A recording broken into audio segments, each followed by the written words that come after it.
우리는 지금 계속해서 시리즈 설교를 진행하고 있는데요.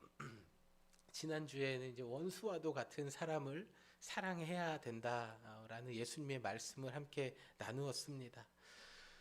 오늘은 이 원수와도 같은 사람을 사랑하는 것이 무엇인지 또 구체적인 방법을 예수님의 말씀을 통해서 이제 함께 나누도록 하겠습니다. 요즘 저희 집에 아이들이요, 조금 컸다고 이제 자기 주장이 생기기 시작했습니다. 그래서 분명히 자기가 하고 싶은 게 있어요.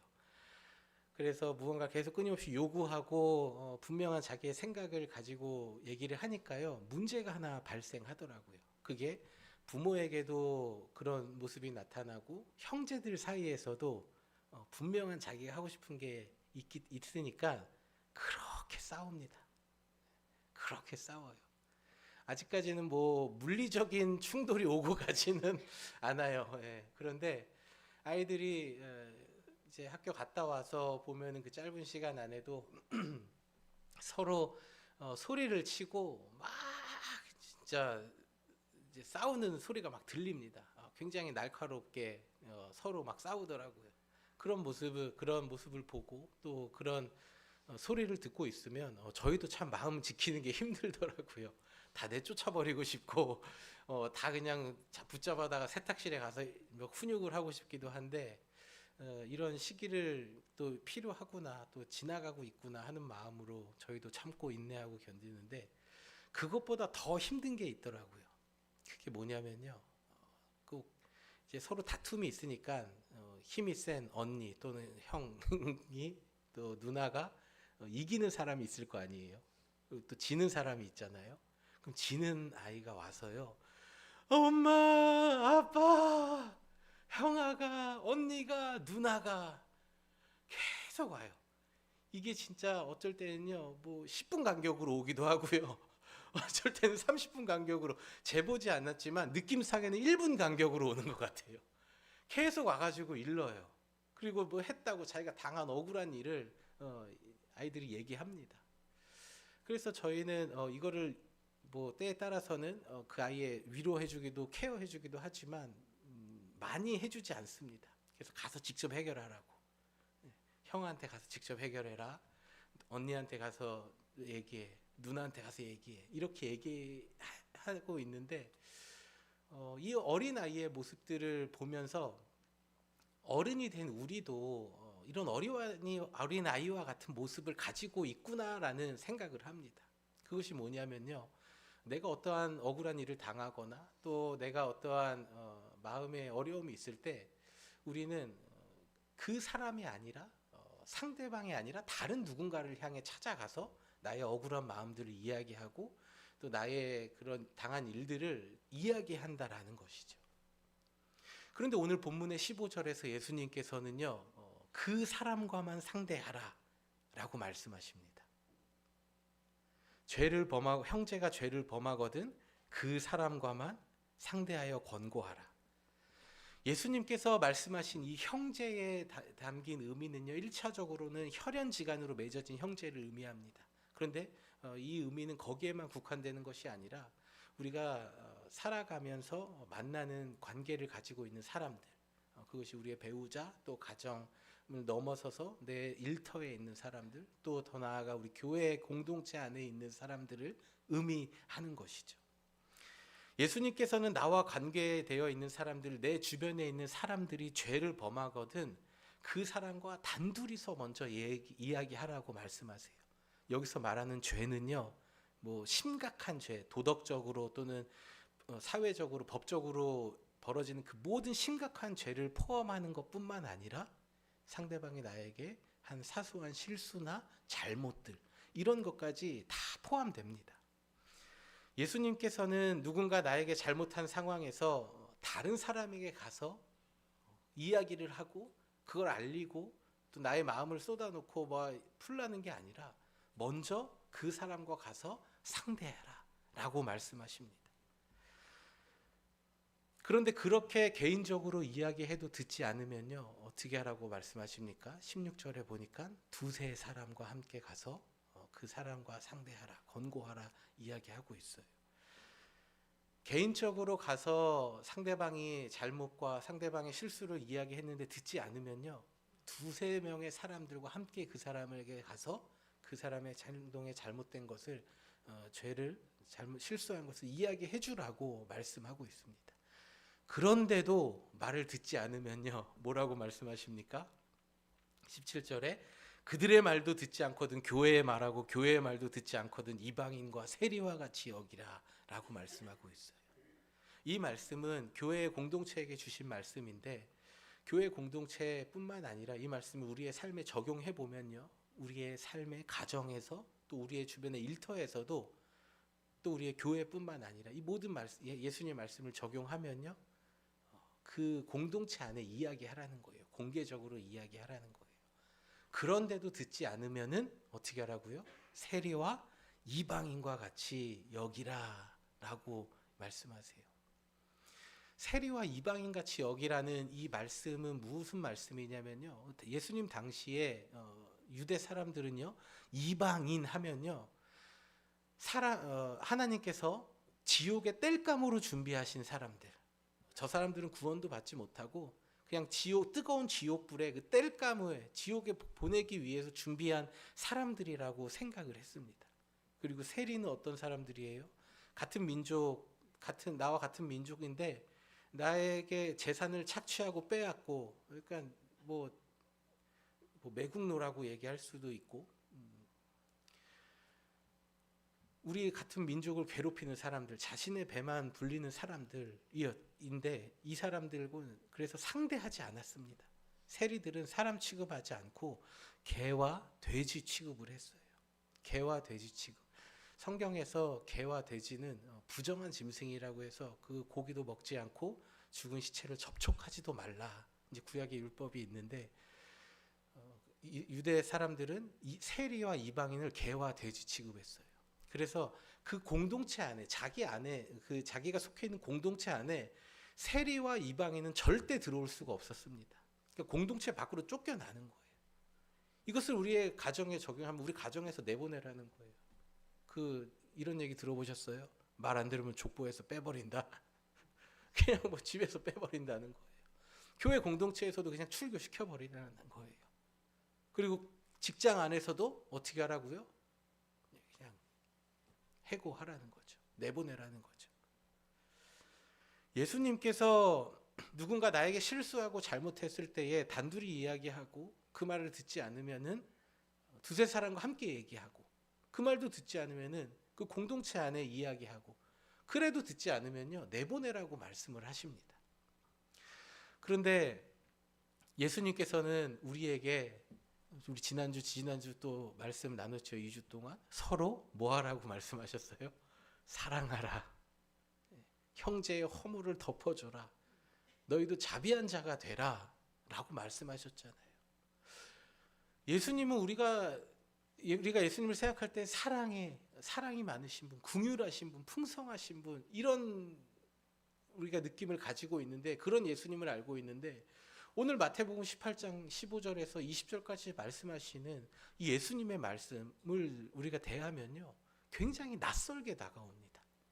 아니, 사랑하라고 하셨는데 결국에는 뭐예요? 내보내라는 말씀인가? 이게 좀 말이 안 맞잖아요. 논리적이지도 않고, 뭔가 이게 예수님 말씀이 굉장히 앞과 뒤가 다른 이율배반적인 모습이 보이기도 하고, 예수님 하신 말씀이 맞나? 라고 생각이 들기도 합니다. 좀 앞뒤가 맞지 않잖아요. 서로 사랑하라고 했는데 내보내라, 이방인과 세리같이 개와 돼지처럼 여기라라는 예수님의 말씀. 결론적으로 말씀을 드리면요, 예수님의 오늘 본문에 담긴 이 말씀에 담긴 의미는요, 죄를 지은 자를 찾아가서 따지듯이 꾸짖듯이 수치감을 주지 말고 그 상대방에게 회개할 기회를 주라라는 깊은 의미가 담겨져 있습니다. 표면적으로 그냥 쫓아내라는 게 아니라 상대방에게 돌아올 수 있는, 회개할 수 있는 기회를 주라고 예수님께서는 말씀하고 계신 거예요. 예수님께서 오시기 전에 하나님께서 주신 율법은요, 이래요. 이렇습니다. 레위기 24장에 보니까요. 사람을 죽인 자는 반드시 그 사람도 죽어야 됐어요. 짐승을 죽인 자, 나의 소유인 짐승을 죽인 자, 빼앗은 자는요, 그 상대방 똑같이 그로 배상을 했어야 돼요. 그리고 누군가가 나에게 상해를 입혔으면요, 그 행한 대로 갚아줘야 됐어요. 그게 구체적으로 눈을 상하게 하면요, 상대방도 똑같이 눈을 만들어야 됩니다. 뭐 손가락이나 손이나 어디나 다치면 똑같이 갚아주는 것. 이것이 바로 구약의 율법이었습니다. 하나님이 주신 율법이죠. 그러나 우리는 이 율법을 오해해서는 안 됩니다. 어떤 사람들은 이 말씀 율법을 가지고 성경에도 눈에는 눈으로 갚으라고 이렇게 했다, 하나님 말씀하셨다, 이렇게 이야기하시는 분들도 계시는데, 하나님께서 이런 무시무시한 율법을 주신 것은요, 내가 상대방에게 잘못하고 죄를 짓고 상하게 하고 빼앗으면은 나도 똑같이 당한다라는 것을 알려주시는 거예요. 그래서 죄를 억제하는 기능. 상대방에게 죄를 지으면 나도 똑같이 당하는구나. 그래서 죄를 짓지 말아야지. 그래서 우리 안에 있는 그런 죄성, 다른 사람들을 빼앗고 다른 사람의 것을 빼앗고 하고 싶은 그런 죄성들을 억제하기 위해서 우리에게 이 무시무시한 율법을 주신 것이지, 똑같이 해라, 똑같이 해라, 이렇게 절대적인 기준으로 주신 게 아닌 거예요. 그래서 오늘 본문의 예수님의 말씀도 꾸짖고 책망하고 쫓아내라는 것이 아니라, 계속해서 첫 번째 단둘이 만나서 또 여러 사람과 가서 또 그 공동체에 이야기해서 그 사람에게 회개할 기회를 주라는 것입니다. 이것은 결코 어떠한 죄를 지었을 때에 그 죄를 처리하는 문제, 방법론적인 부분을 예수님께서 우리에게 말씀하신 게 아니에요. 그런데 우리는 우리에게 잘못한 사람에게 이러한 회개의 기회조차 주지 않을 때가 너무나 많이 있습니다. 어떤 한 커플이 있었습니다. 그런데 어느 날 여자가 뭐가 마음이 상했는지 데이트를 하는데 표정이 안 좋아요. 뭘 해도 시큰둥해요. 평소와 다른 모습을 보입니다. 그 남자는 여자의 기분을 풀어주려고, 왜 그래? 무슨 일 있어? 아무리 노력하고 애를 써도 이 여자의 기분은 풀리지 않는 거예요. 그리고 나서 이제 데이트가 끝나고 집에 갈 때쯤 되니까 여자가 이런 말을 합니다. 정말 모르겠어. 이 의미심장한 말을 던지죠. 정말 모르겠어? 내가 왜 화났는지, 기분이 안 나쁜지. 여자분들은요, 화가 나면 잘 말을 안 하시는 것 같아요. 그거를 상대방이 캐치하고 알아주기를 마음이 있으셔서 그런 건지 모르겠어요. 그런데 말을 잘 안 해요. 그런데 이런 말씀도 하시더라고요. 정말 모르겠어? 왜 그런지 모르겠어. 이게 결혼 생활에서도 마찬가지일 때가 있어요. 부부 사이에서 서로 뭔가 싸움이 있고 뭔가 일이 있으면은 남자와 여자가 뒤바뀐 가정들도 있습니다. 꼭 여자분들이 그렇다는 게 아니에요.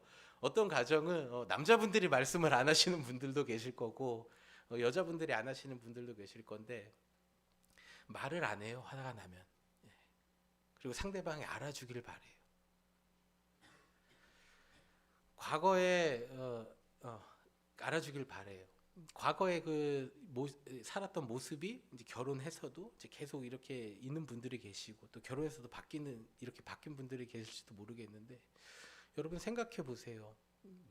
10길 물속은 알아도 한 길 사람 속은 모른다는데, 말해주지 않는 그 마음을 어떻게 알겠습니까? 무엇이 마음이 불편하고 무엇이 나를 힘들게 하고 뭐가 마음에 안 들었는지 말해주지 않으면요, 우리는 결코 알 수가 없어요. 그거 알면요, 우리가 이렇게 싸우고 갈등하고 살아가겠습니까? 말해주지 않는데 아는 사람은요, 이제 좀 신기가 있다고 해야 될까요? 거의 일어날 수 없는 일이죠. 말해주지 않으면 모르는 게 사람이에요. 말해주지 않는 마음을 어떻게 압니까? 그래서 뭔가 화가 나고 어떤 상황이 있을 때 말해주지 않고요, 속으로 이제 화를 계속 키웁니다. 이것도 몰라? 내가 왜 이런지, 저 사람은 저러면서 뭐 이렇게 하고도 지금 코 골면서 잠이 와, 막 이런 마음이 들면서 막 혼자 분노하고 막 화가 나고 막 그래요.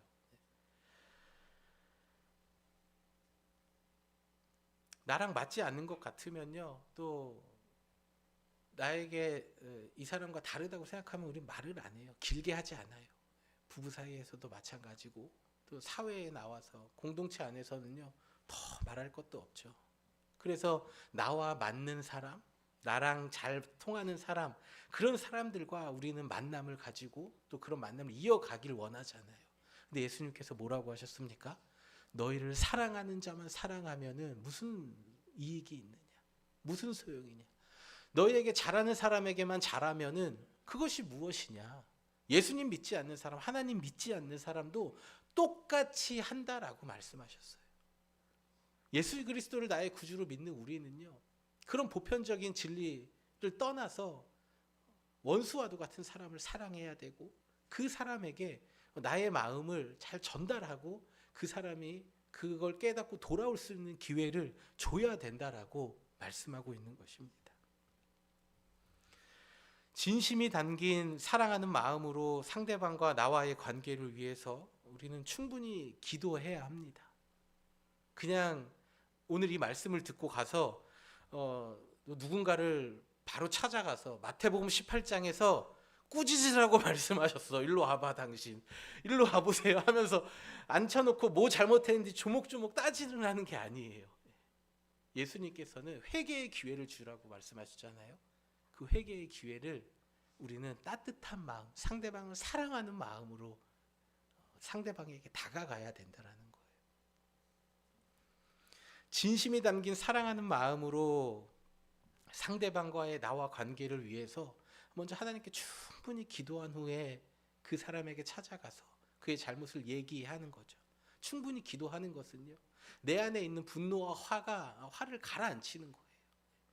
그냥 찾아가면요, 분노하고 쏟아내게 되잖아요. 그런데 기도함으로 하나님, 제 안에 이런 마음들이 있습니다 하면서 기도할 때에 그 우리의 마음을 잔잔하게 해주시고 평안 주시는 하나님을 만난 후에 상대방에게 가서 따뜻한 말로, 사랑의 말로 권면을 하는 거죠.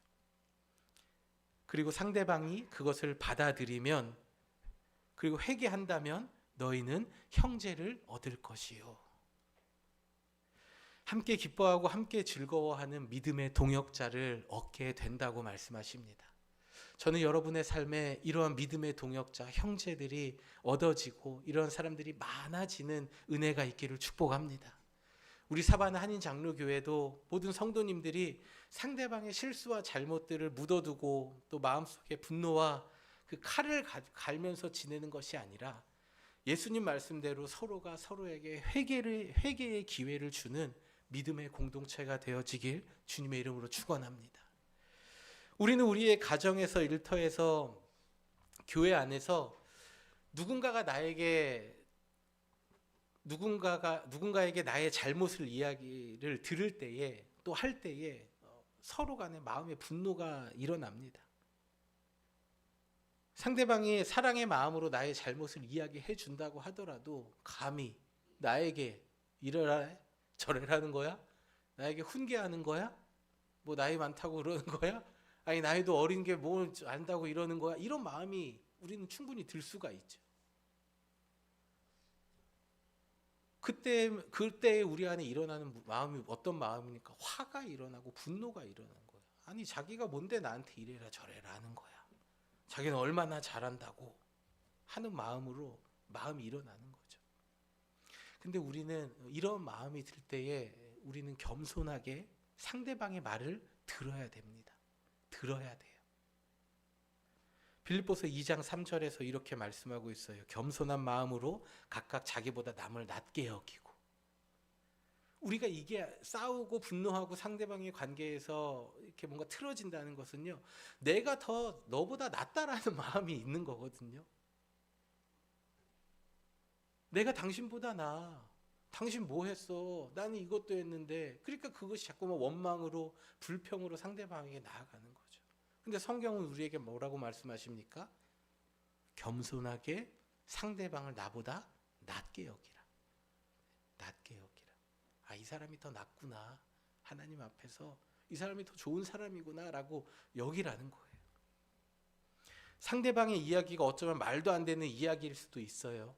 뭐 모든 게 다 그렇지가 않지요. 명백하게 드러난 것들은 없잖아요.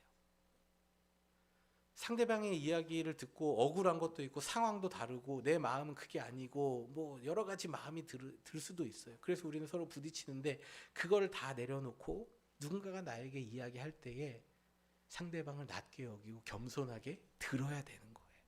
왜 우리는 겸손해야 되냐면요. 야고보서 4장 6절에 하나님께서 이렇게 말씀하셨어요. 더욱 큰 은혜를 주시나니. 우리 함께 읽어볼까요? 하나님이 교만한 자를 물리치시고 겸손한 자에게 은혜를 주신다. 아멘. 하나님께서 겸손한 자에게 은혜를 주신다 말씀하셨기 때문이에요. 대적하고 싸우는 사람에게 은혜를 주시는 게 아니라 비록 내 마음은 억울하고 이게 아니었는데 내 마음은 그게 아니었는데 아니면 잘 알지도 못하면서 저런데 이런 억울한 마음이 있을지라도 상대방의 말을 듣고 겸손한 마음으로 이야기를 듣고 겸손하게 그 사람과 상대한다면요. 하나님께서 겸손한 자에게 은혜를 주시기 때문에 우리는 겸손한 자가 돼야 돼요. 상대방의 이야기를 먼저 들어야 돼요. 그리고 상대방의 이야기를 듣고 어느 일단에서 내가 잘못한 부분이 있다라는 것이 느껴진다면요. 우리는 복수의 칼을 갈아서는 안 됩니다. 그 다음부터 그래 어떻게 하는지 너 한번 걸려봐라 이게 아니라 우리는 회개의 자리로 나아가야 돼요. 하나님 앞에 회개의 자리로 나아가야 됩니다. 성경에서 말하는 회개는 무엇을 얘기합니까? 잘못된 길에서 방향을 돌이키는 것, 마음과 생각을 바꾸는 것을 의미합니다. 너 이랬으니까 내가 한 번 더 지켜볼게 이렇게 하는 게 아니라 내 잘못한 것을 듣고 다시는 하지 않아야 되겠다. 다시는 똑같은 상처를 주지 않아야겠다. 우리의 마음을 돌이키는 거예요. 그런데 사람은 어때요? 똑같은 실수를 반복하죠. 그리고 또 상처를 줄 수도 있습니다. 그때 또 우리는 뭘 해야 돼요? 용서해야 돼요. 그리고 또 회개했어요. 근데 또 반복해서 잘못을 지었어요. 그럼 우리는 또 뭐 해야 돼요? 용서해야 돼요. 그래서 예수님께서 말씀하신 그 490번의 의미가 바로 여기에서 우리가 연결이 되는 거예요.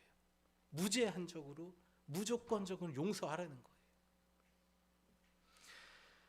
상대방의 말을 듣고 나의 생각과 마음을 바꾸고 회개할 때에 우리는 믿음의 형제 자매를 얻게 되고 본문의 18절에서 말씀하신 것과 같이 이 땅에서도 하늘에서도 풀리고 이 땅에서도 풀리는 삶을 살아가는 거예요. 오늘날 얼마나 많은 사람들이 이런 관계에 있어서 묶여 있는 삶을 살아가고 있는지 모릅니다. 사람과의 관계에 있어서 묶이고 꼬여 있는 것을 풀지 못해요. 근데 오늘 본문에서 말씀하십니다. 땅에서 묶으면 하늘에서도 묶인다고 얘기하세요. 그리고 이 땅에서 풀면요 하늘에서도 풀린다고 말씀하고 계세요. 여러분이 이 땅에서의 삶이 무언가 계속 묶여 있는 삶, 또 여러분 스스로가 묶는 삶이 아니라 이런 인간 관계에 있어서 모든 것이 풀어지고 하늘에서도 모든 것이 풀어져서 하나님께서 주시는 그 형통한 은혜와 삶 가운데 살아가시길 주님의 이름으로 축복합니다.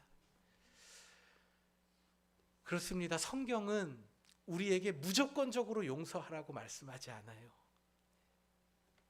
상대방이 무슨 실수를 계속해서 반복해도요 우리가 바보처럼 그래 참으라고 했으니까 용서해야 돼 이걸 말씀하지 않아요.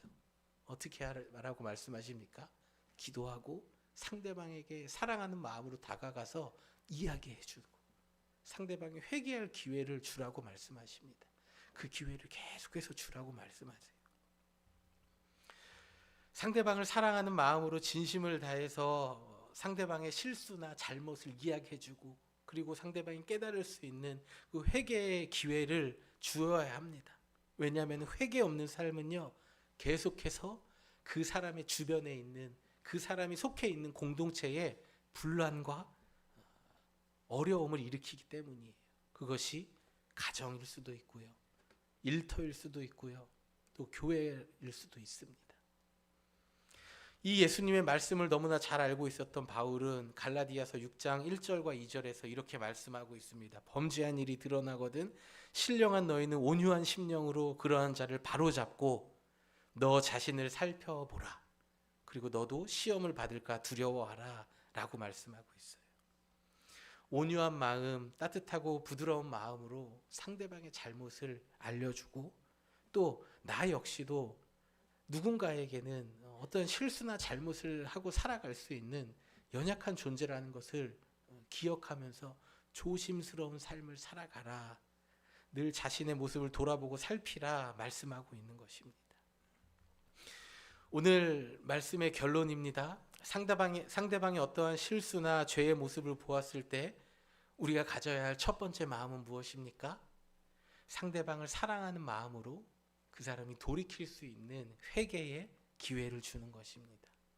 그리고 두 번째는 나도 저렇게 죄를 지을 수 있다는 마음, 생각을 가지고 하나님 앞에 늘 두려운 마음으로 나의 모습을 돌아보며 살아야 됩니다.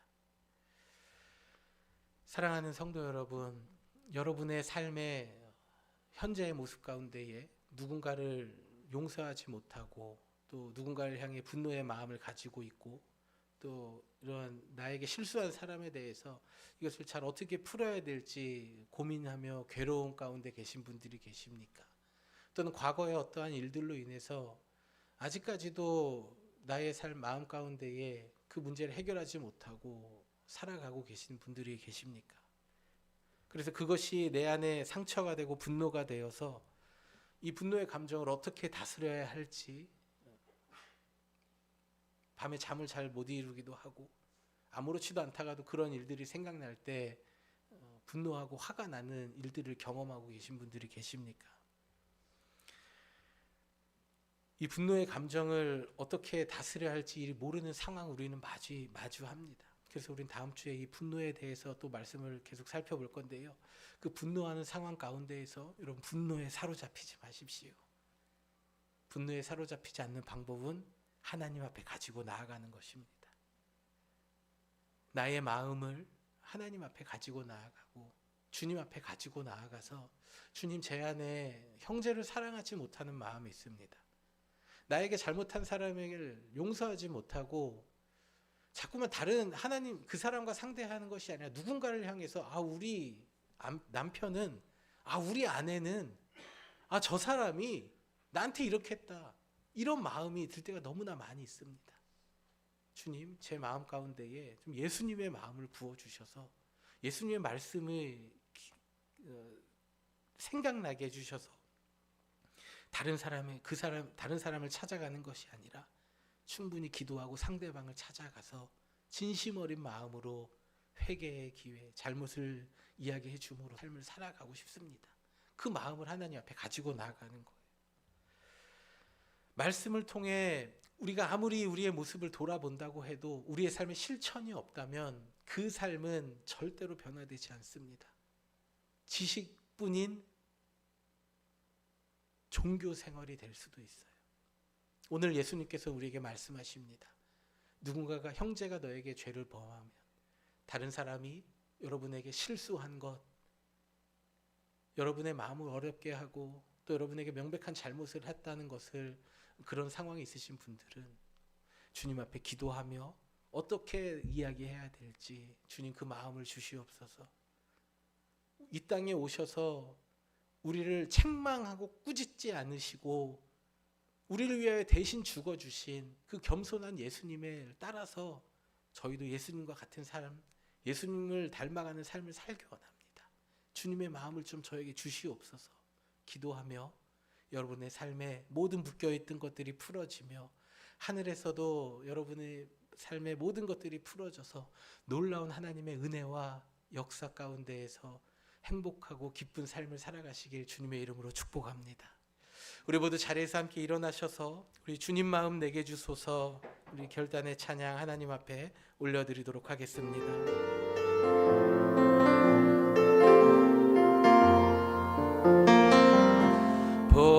보소서 주님 나의 마음은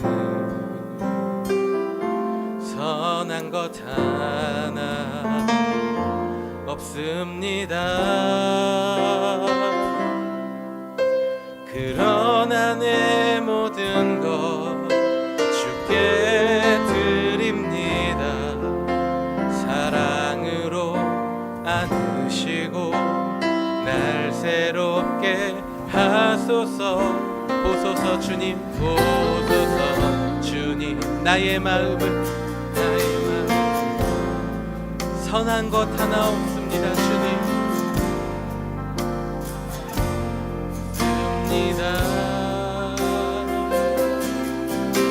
그러나 내 모든 것 주께 드립니다.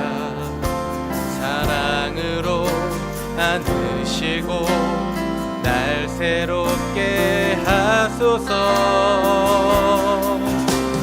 주님 마음 내게 주소서. 내 아버지 주님 마음 내게 주소서. 나를 향하신 주님의 뜻이 이루어지도록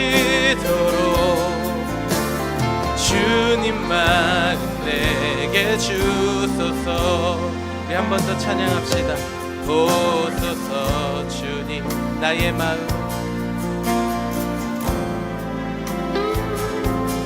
선한 것 하나 없습니다. 그러나 내 모든 것, 그러나 내 주님의 마음을 드립니다. 주님 앞에 나아갑니다. 받으시고 날 새롭게 하소서. 주님 마음 내게 주소서.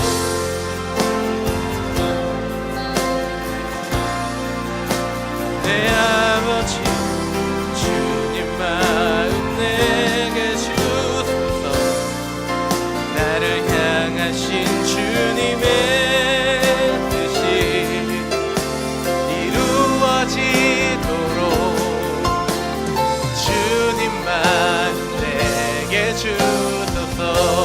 주님 마음 내게 주소서. 주님 마음 내게 주소서.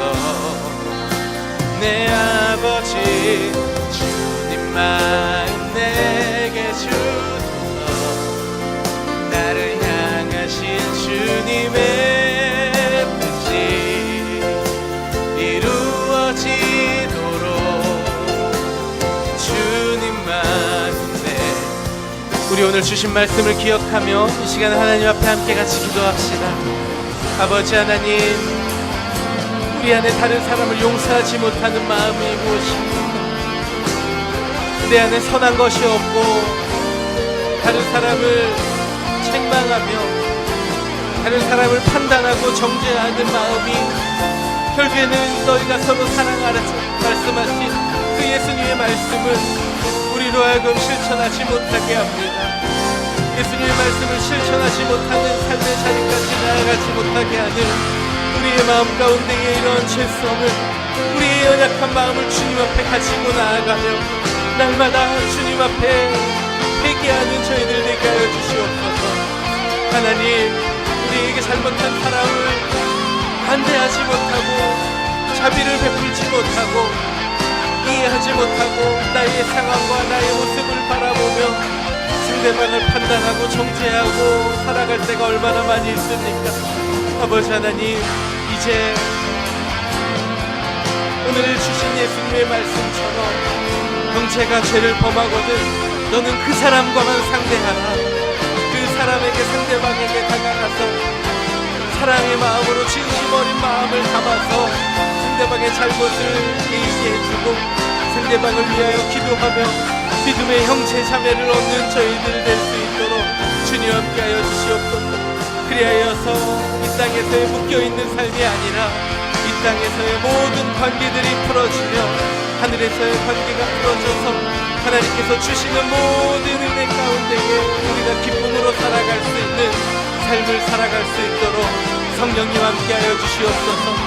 우리의 연약함을 아시는 하나님, 상대에게 복수하고 또 상대에게 똑같이 갚아주고자 하는 그런 마음이 있지만 그런 마음을 주님 앞에 가져가며 날마다 기도의 자리로 나아가서 주님 마음 갖고 주님의 겸손함을 우리도 겸손한 자가 되어서 살아가는 저희들 될 수 있도록 성령님이 이 시간 은혜를 더하여 주시옵소서.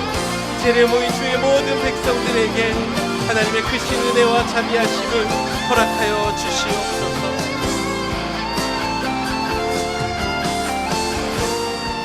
우리 함께 한 번 더 찬양할까요? 주님 마음 내게 주소서. 주님 마음 내게 주소서. 주님 마음 내게 주소서. 내 아버지 주님 마음 내게 주소서. 나를 향하신 주님의 뜻이 이루어지도록 주님 마음 내게 주소서. 마지막으로 한 번 더 찬양합시다. 주님 마음 내게 주소서. 아멘. 내 아버지 주님 마음 내게 주소서. 나를 향하신 주님의 뜻이 이루어지도록 주님 마음 내게 주소서. 너희를 향한 나의 마음은 두려움과 재앙이 아니라 말씀하신 주님, 우리가 이 땅을 살아가면서 다른 사람과의 관계에서 용서하지 못하고 마음속에 분노와 화를 품고 우리의 마음이 정말 재앙과 같은 삶을 살아갈 때가 얼마나 많이 있습니까? 우리의 모든 마음을 아시는 하나님, 또 예수님, 오늘 우리에게 잘못한 사람에게 그 사람과만 상대하고 그 사람을 위해 기도하고 그 사람이 돌아올 수 있는 기회를 주라 말씀하신 그 예수님을 말씀 우리의 삶 가운데 실천하며 살아가는 저희들 되게 하여 주시옵소서. 그리하여서 우리를 향한 주님의 뜻, 이 땅에서 평안의 삶을 살아가며 주님과 함께 기쁨으로 동행하며 살아가는 그 주님의 뜻이 이루어지는 삶을 살아가는 저희들 되도록 주님, 우리의 마음 가운데에 겸손하신 주님의 마음, 자비하신 하나님의 마음, 죄인된 우리를 사랑하신 그 아버지 하나님의 마음을 날마다 부어주시옵소서. 이제는 우리 주 예수 그리스도의 은혜와 하나님 아버지의 측량할 수 없는 사랑과 성령님의 감화와 감동, 교통, 역사, 인도하심이 나에게 잘못한 사람을 미워하고 정죄하고 판단하고 분노와 사로잡혀 살아가는 삶이 아니라 상대방을 위해 기도하며 사랑의 마음으로 돌아올 수 있는, 회개할 수 있는 기회를 주며 진심으로 상대방을 용서하는 삶을 살아가길 다짐하는 이 자리에 머리 숙인 모든 성도들 한 사람 한 사람 머리 위에 저들의 가정과 일터와 주님의 몸된 우리 사바나 한인 장로교회 위에 이제로부터 영원토록 함께 계시기를 간절히 축원하옵나이다. 아멘.